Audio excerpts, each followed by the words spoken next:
I grew up in a small town in part of Russia called Circassia.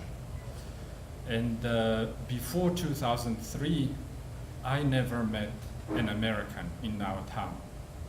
I was an assistant professor at the local university, and one day I ran into an older colleague of mine, Yuri, who was with somebody else, and he introduced us to each other.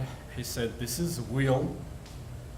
He's a professor from Northwestern University, Chicago. Will and I co-authored an article together about paternalistic theory." And I asked Will, how long are you in town for? He said, just for a day. He said, actually, my visa registration didn't allow me to travel outside Moscow.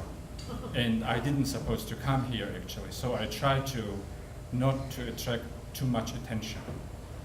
And I thought, I wonder if all Americans are as absent-minded as this one. Because apparently he didn't have idea about what not attracting attention means. He was dressed in sport shoes, blue jeans, and red t-shirt, while everybody else on the campus was wearing suit and ties. Also, Will was carrying a backpack, and no one older than 12 years old wearing a backpack in our town. Actually, you could spot Will if you looked down from out of space into our region. So my colleague Yuri said, Will is going to stay at my place. Why don't you join us for a dinner? And we jumped in my old Russian car, drove to his place, and I parked at a parking lot outside behind his building. Yuri's wife was not at home, so his daughter Marina welcomed us. I knew Marina. She was a bright young woman working on her PhD on gender studies. And Marina quickly served us dinner in the living room and closed the door behind herself. And Will said, "Isn't Marina joining us at the table?" Yuri said, "Sorry, according to our weird Circassian traditions, a woman wouldn't sit together with men." And I also added, also a daughter wouldn't sit at the same table with her father. So we quickly switched from the boring topic of young women to more exciting discussion about paternalistic theory. A little later, however, Marina slightly opened the door and said, "Dad, could I see you for a moment?" And Yuri went out. Will kept talking to me, but I couldn't hear a word of what he was saying. Apparently, as a foreigner, he didn't understand what just happened. Because never before in our part of the world, a daughter interrupted her father while he was talking about paternalistic theory to his guests.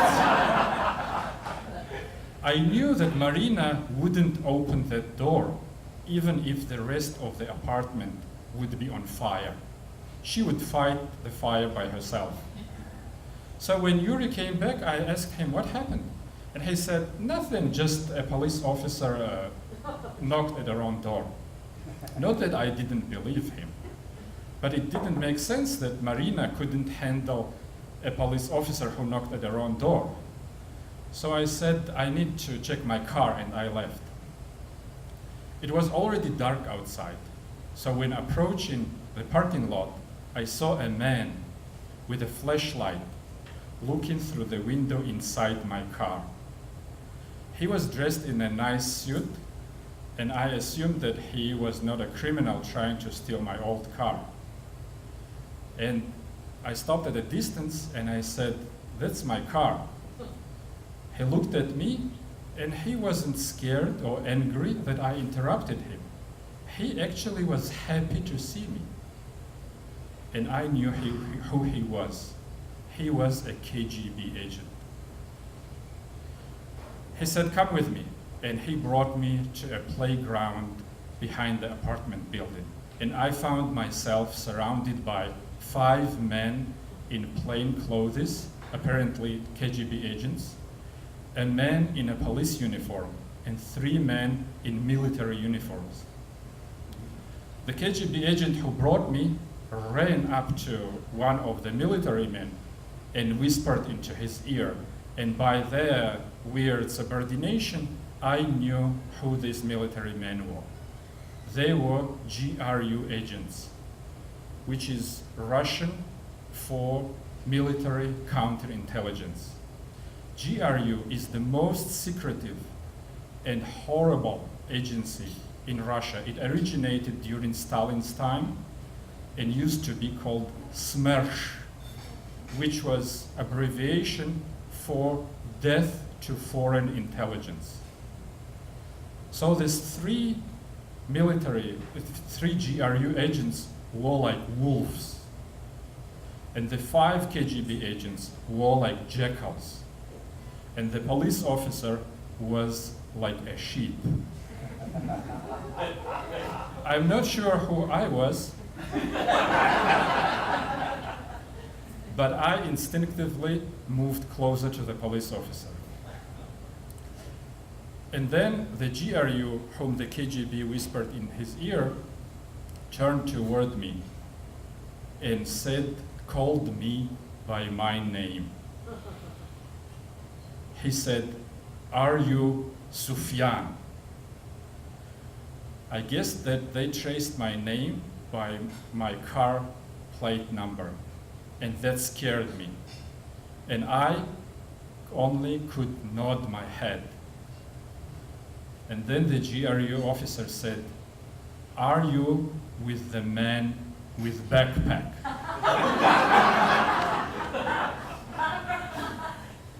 I nodded again. And then he said, "Are you in the apartment 246? And I thought, they know everything, which means they are not going to torture me for information. And I felt a little bit of relief and managed to breathe out my first word. I said, "Yes." And then the GRU agent turned toward the police officer next to me and said, "And you said he wasn't there." And this time it was the police officer's turn to forget all the words. The poor guy couldn't even nod. His face looked like he just had a mishap. I even unintentionally checked the air, but he smelled fine. And then the GRU agent said, "Go and check his registration." And the police officer left. And I found myself standing like a lonely lamb with wolves and jackals. And I said, "Can I go with him?" And the GRU agent said, "Yes, go." So back in the apartment, the police officer checked Will's registration. And suddenly, Marina emerged from the kitchen with 3 glasses of water on a tray. Will and Yuri took 1 glass each, but I still didn't come over my outdoor experience, so I said, "No thanks." And then Marina passed the police officer without offering him the glass that I refused, and she retired into the kitchen.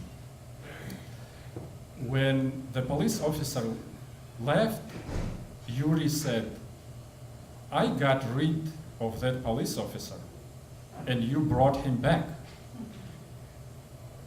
I said, "You got rid of that police officer, but you didn't get rid of 3 GRU and 5 KGB agents." And I told them what just happened to me at the playground behind the building. And then Will said, "Wow, guys, I had no idea that I was under Russian intelligence's surveillance. And Yuri said, well, I guess every foreigner is in Russia. And Will said, I'm so sorry, I shouldn't travel without registration. And to change the subject, I said, I guess only Marina stayed cool tonight. And Will said, yeah, it was amazing when she was passing that police officer, how she kicked him into his rib. And Yuri said, no, she wouldn't. And then I explained it to Will. I said, of course, Marina wouldn't touch that officer. However, here's what she did. She brought only 3 glasses of water, even though there were 4 of us, counting the officer. And when I rejected mine, she didn't offer it to the officer. And in her subtle way, she humiliated him twice by refusing him hospitality. And then Yuri said, yes, that's my girl. And then he called Marina, and Marina joined us at for the rest of the dinner, and she broke all the Circassian traditions about women and daughters and PhD candidates in gender studies. And I guess everybody admired her that she was so brave that evening. I knew I did.